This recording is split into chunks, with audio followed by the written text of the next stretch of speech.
జీవితంలో ఎప్పుడైనా సరే ఒక కాన్వాయ్ లో పోవాలనుకున్నా, కానీ ఫైనల్ గా ఇలాంటి కాన్వాయ్ లో పోతున్నా. మామూలు కాన్వాయ్ కాదు ఇది, బిఏ రిచెస్ట్ కాన్వాయ్. గర్ల్స్ కి గోల్డ్ ఎటనో, బాయ్స్ కి కార్లు అట్లా. ఎప్పుడు ఈ ఇన్నోవా క్రిస్టా, గ్రాండ్ విటారాలే కాకుండా మెర్సిడీస్ బెంజ్, BMW కొని మెయింటైన్ చేయడం కోసమైనా ఇంకొంచెం ఎక్కువ కష్టపడాలి అనిపిస్తుంది. ఆల్మోస్ట్ అంతరించిపోయినాయి అనుకుంటున్నారు జాయింట్ ఫ్యామిలీస్, కానీ నిజానికి సమాజంలో వేళ్ల మీద లెక్క పెట్టాన్ని మాత్రమే ఉన్నాయి ఇప్పుడు. వాటిలో మాదొకటి. అన్నా చెల్లెలను, అక్క తమ్ముళ్ళం మొత్తం కలిపి 30 మందిమి. చాలా సార్లే టూర్లు వెళ్తుంటాం కాబట్టి చాలా తొందరనే వైబ్ అయిపోతాం. హరహర మహాదేవ్ అని బండ్లు బయలుదేరినవి శ్రీశైలంకి. ఈ రోజంతా నా టైం కార్ లోనే రొటేట్ అయింది. అస్సలు గ్యాప్ లేదు. ఈ వైట్ కుర్తాస్ వేసుకున్నప్పుడు చిన్న మరకబడ్డ పెద్ద వర్షాన్ని. దారిలో ఎక్కడా కూడా ఒక స్టార్ హోటల్ ఉండదు బ్రేక్ఫాస్ట్ చేయడానికి. సర్లే అని ఒక దోశ బండి అయితే కనిపించింది. అక్కడ బ్రేక్ఫాస్ట్ చేసుకున్నాం. నిజానికి బండి మీద దోశనే బెటర్ అనిపించింది. ఏ రోజు ఆ రోజు ఫ్రెష్ ఉంటుంది. అదే స్టార్ హోటల్లో అయితే అన్ని ఫ్రిడ్జ్ లోంచి పిండి అయినా, పన్నీర్ అయినా, చట్నీ అయినా నిన్న మిగిలిపోయినాయి పెడతారంట. ఆ దారిలో డిండి ప్రాజెక్ట్ పైకి ఎక్కి అలా ఫొటోస్ కి పోజ్ ఇచ్చి చలో అని బయలుదేరినాం.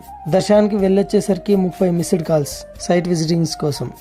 కస్టమర్ బడ్జెట్ 10 lakhs, కానీ డిటిసిపి ప్రాజెక్ట్ లో 150 square yards కావాలి.